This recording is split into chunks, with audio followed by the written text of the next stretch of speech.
ডেকোরেটে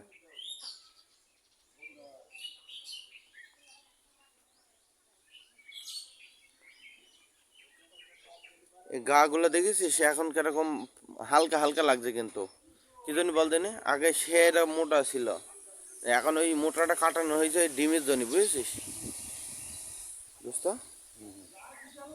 তো যার সামনে দাঁড়া, কেমন পরিদর্শন একটু বল তো, কিরকম হইলো হাঁস পরিদর্শন করতে হয়েছে, আর হাঁস দেখে কেমন মনে হচ্ছে?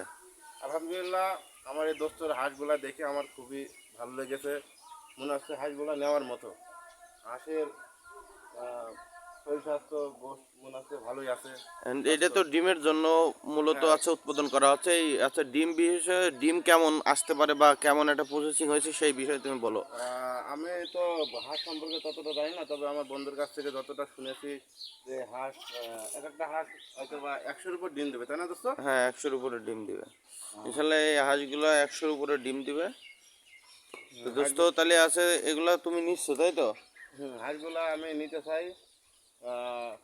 তো আমাদের এই হাঁস পোষার যে বৈশিষ্ট্যগুলো আছে দোস্ত, আমি তোমার কাছ থেকে শিখে নেবো ইনশাল্লাহ। তুমি ইনশাল্লাহ, কিন্তু আমাদের হেল্প করো। ইনশাল্লাহ, ইনশাল্লাহ।